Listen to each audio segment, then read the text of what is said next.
Courtia wrote Ara, Tá Hospital Cantor and Clohan Dunta, the Shachtan News, Dunway gan in Fogra on HSE. Hugtu Courtia Hospital Chin and Saura Shakacha, Agus Castula Cordia an Hospital, Agsla on the Pibli. Taken to Cotovduk, Axatan the Shervashi, Kurum Fuishov. Tá éireamh ar na seirbhísí, tá Hospital Reagan a Galia fi Brew, agus tá Lapica ar Fall sa Clohan. Minister, you're welcome and thank you for coming in here personally to talk about the matter of Clifton District Hospital. You visited Clifton last August. You met with the friends of the District Hospital or Fatima Hospital, and you met with public representatives, and you have engaged on this matter and you've given commitments. Can I ask you very upfront and straight, will and when will Clifton District Hospital reopen? I don't think it can be a question of will it. It has to reopen. It is absolutely vital for the area. We held a public meeting in September of 2022 in Clifton, which was packed, I have to say, huge crowd and interest. And as I said, you visited last August. My colleague, Councillor Eileen Mannion, who has put a huge amount of work into protecting hospital services in Clifton, and I are holding a community meeting next Monday in Clifton Town Hall. Can I ask what engagement you've had on this matter? I know I've engaged with Des Mulligan, the head of older persons services and Community Healthcare West, and obviously Damien McCallion will have a role as well as Chief Operations Officer HSE. It has been suggested that there is a staffing issue, that there is a staffing embargo. Can you confirm whether there is an embargo? Because these are posts that are already there, they're already been funded, they're already committed to, they're long-standing posts. Yes, there might be people going out sick, yes, there might be people promoted, but the posts are there, they need to be filled, and we need certainty on this in the very, very next number of days. Hello Minister, thank you very much for coming in, and as you're aware, myself and Senator Coyne are jointly putting in this commencement matter. It's really important that we all stand together when it comes to the people of Clifton, because once again confusion abounds when it comes to Clifton District Hospital. As Senator Coyne outlined, we had a public meeting that was packed and it was cross-party. We all want to work to try and improve things, but the frustration that we feel is nothing compared to the frustration of people on the ground and patients and families who are told one week the hospital's not closing and the very next week the hospital's closed. It's very difficult to answer any questions. When we're asked about whether there's a staffing issue, we're told that there's a moratorium in relation to staff, but we know full well that there were staff there. So how can there be a moratorium on getting staff replacement? So really, Minister, we just want some clarity today. We understand that staff are under pressure, but ultimately this is about patient well-being and safety. It takes a couple of hours for a family to bring a loved one into another hospital. That's the reality when you're in Connemara. And our county deserves better, Minister. Thank you. It's lovely to see you in the chair. Thank you very much to Senator Coyne and Senator O'Reilly for raising this really, really important issue. And I just want to be clear on this, because I don't want people to be upset or worried. So at present, admissions to Clifton District Hospital have unfortunately been paused due to the lack of staff availability. The hospital has not been closed. So for people listening who mightn't understand the situation in Clifton, I was delighted to visit there last August, and I would have met yourselves. Senator Coyne, you accompanied me there to the hospital, and Deputy Eamon O'Queeve at the time.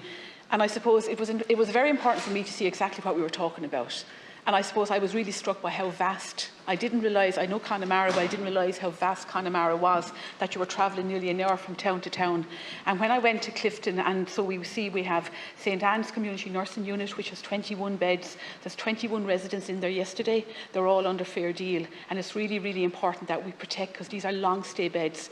And then in Clifton District Hospital, there are 7 beds operational currently. They were last week in relation to respite. Last week, what was used was agency staff. I would have spoken to Mr Mulligan, the head of older people in CHO West. I spoke to him actually this morning at 9 o'clock, and he informed me that they used agency staff last week to keep the respite beds open. There was no agency staff available this week. They are looking for agency staff, a concentrated effort day on day. In relation to the other question that you raised, he has also sent in a business case to the HSE looking for a derogation in relation to 3 nursing posts. Now, my position would be very, very clear on that.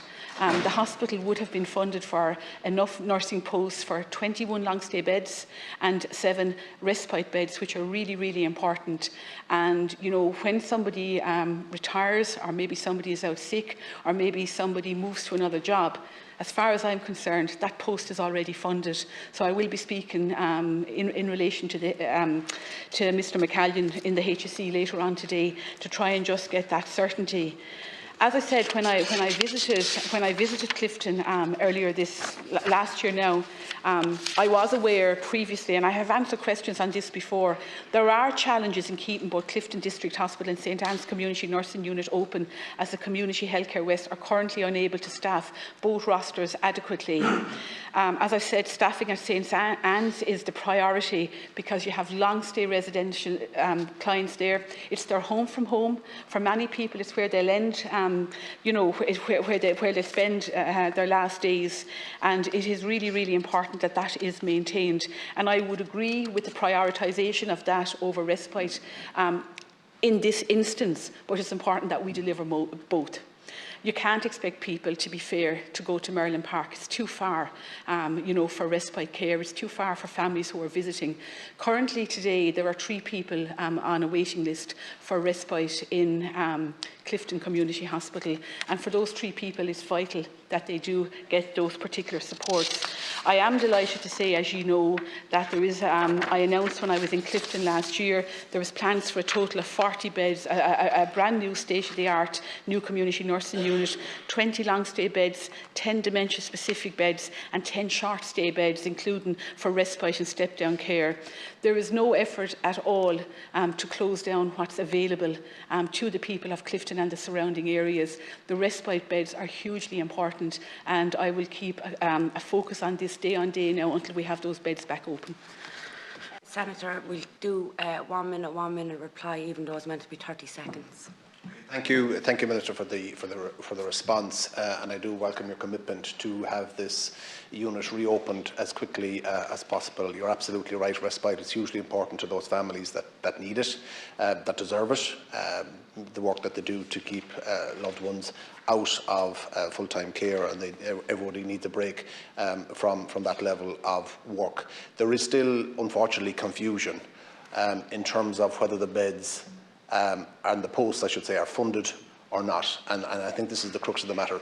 Well, there's 2 issues. One is whether the posts are already recognised and therefore funded, and secondly, obviously, to get the staff to replace and to ensure those posts are filled. So one is easier than the other, I would suggest. Certainty from the HSE and yourself that these posts can be filled, and then the challenge of obviously filling them. And I understand the need to ensure that St Anne's is prioritised, but at the same time we want to ensure that the respite beds are available. So look, I appreciate the continued engagement on this matter over the coming days.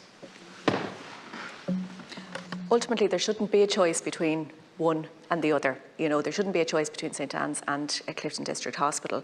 And I think when staff are down in a large hospital like UHG or like Merlin Park, it can be absorbed. It's not ideal, it can be absorbed. But when staff are down in a small hospital like we have in Connemara, the hospital closes. And this is an ongoing issue. There doesn't seem to be any sustainable solution to this. So people don't have confidence that there's going to be a solution. I think there needs to be a reprioritisation.